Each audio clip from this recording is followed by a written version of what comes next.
Hello बच्चों, स्वागत है आपका एडवेंट ट्यूटोरियल के class 10th electricity lecture third में। इस लेक्चर में हम लोग सीखेंगे ओम्स लॉ के बारे में। रेजिस्टेंस क्या होता है, रेजिस्टेंस किस किस फैक्टर पे डिपेंड करता है, उस पे बेस्ड कुछ न्यूमेरिकल करते हैं। सबसे पहले Ohm's law. George Simon Ohm's एक साइंटिस्ट थे जिन्होंने ये ओम्स लॉ दिया।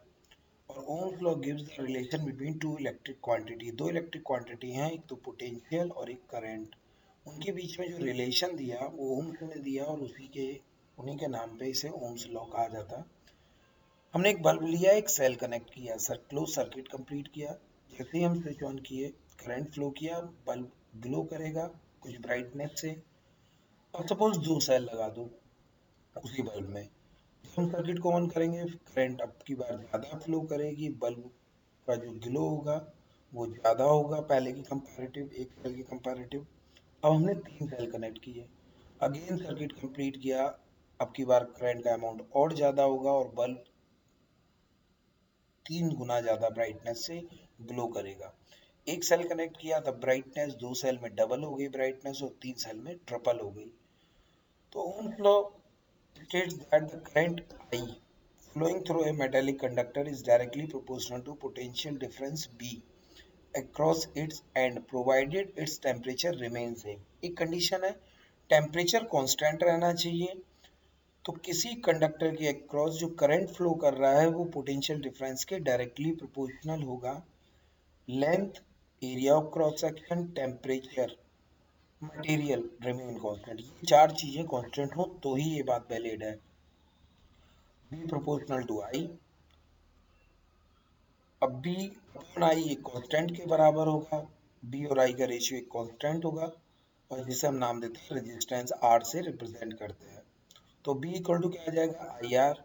आप लिख सकते हो V equal to I R. This known as ohm resistance.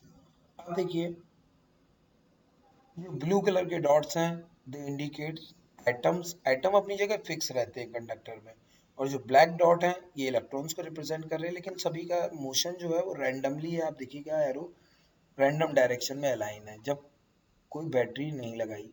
लेकिन जैसे हम बैटरी कनेक्ट करेंगे, सारे इलेक्ट्रॉन्स का मूवमेंट एक पर्टिकुलर डायरेक्शन में हो जाएगा और प्लस प्लेट इन इलेक्ट्रॉन्स को अपनी तरफ अट्रैक्ट करेगी और माइनस प्लेट रिपेल। तभी ये इलेक्ट्रॉन माइनस प्लेट से plus plate of the cell की तरफ मूव करते हैं।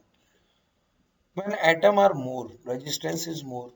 ज्यादा एटम होंगे, इलेक्ट्रॉन्स को चलने में कोलिजन ज्यादा होगा और इलेक्ट्रॉन को फ्लो करने में उतनी ज्यादा दिक्कत फेस करनी पड़ेगी। तो current is less. When atom is less, resistance is less। क्योंकि एटम कम होंगे, कोलिजन कम होगा, रेजिस्टेंस कम ऑफर करेंगे और करंट का अमाउंट क्या हो जाएगा, ज्यादा। The property of conductor due to which it opposes the flow of current in the called resistance। Resistance किसी मटेरियल की वो प्रॉपर्टी है जो फ्लो ऑफ चार्ज को अपोज करता है। चार्ज के फ्लो को अपोज करने की जो प्रॉपर्टी है उसे हम बोलते हैं electric resistance. The SI unit of resistance is ohm. तो रेजिस्टेंस आर इक्वल टू क्या होता है, बी अपॉन आई, जिसे हम ओम कहते हैं। वोल्ट की पोटेंशियल डिफरेंस की जगह हमने यूनिट लिया 1 वोल्ट, करंट लिया 1 एम्पियर, तो रेजिस्टेंस आएगी 1 ओम।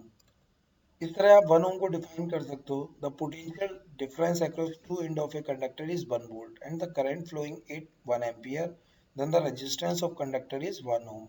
1 ओम वो रेजिस्टेंस है जब किसी कंडक्टर के अक्रॉस हम 1 वोल्ट का पोटेंशियल डिफरेंस अप्लाई करें और 1 एम्पियर का करंट पास हो रहा हो उस कंडक्टर से, तो उस कंडक्टर की resistance 1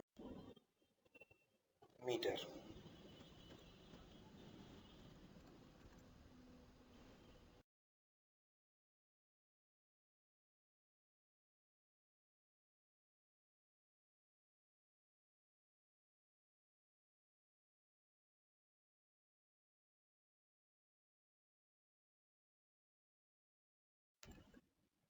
practical understanding of resistivity. हमने सर्किट बनाया है जिसमें एक अमीटर कनेक्ट किया है, एक इलेक्ट्रिक सेल है, स्विच है और ए बी के क्रॉस एक कॉपर वायर कनेक्ट करते हैं। कॉपर वायर कनेक्ट किया तो आपने देखा 30 एम्पियर करंट पास हो रही है। फिर इस कॉपर वायर को हम रिप्लेस कर देते हैं एक एल्यूमिनियम वायर से। एल्यूमिनियम वायर में देखिए करंट कम पास हो रही है, 20 एम्पियर ही पास हो रही है, यानी एल्यूमिनियम वायर में रेजिस्टेंस ज्यादा है, इसलिए करंट का अमाउंट कम हो गया। अब यहाँ पे आपने कनेक्ट किया ग्लास रोड। ग्लास रोड क्योंकि इंसुलेटर होती है, करंट फ्लो ही नहीं करेगी, कोई करंट ही पास नहीं हुआ सर्किट में। सेम वे में हम रबर को कनेक्ट करते हैं तो रबर में भी कोई करंट पास नहीं होता है, तो आप कंसीडर करेंगे क्योंकि ये इंसुलेटर है, इनकी रेजिस्टेंस इनफाइनाइट, तभी करंट घट के जीरो हो गया।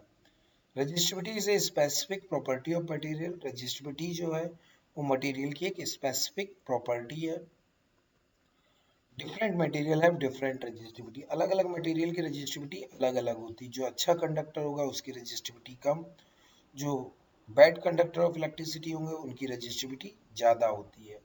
सबसे कम रेजिस्टिविटी होती है कॉपर, देन एल्यूमिनियम। सबसे पहले आता है silver, than copper, then aluminium. सबसे अच्छा कंडक्टर आपका कंसीडर किया जाता है सिल्वर, फिर कॉपर एंड देन एल्यूमिनियम।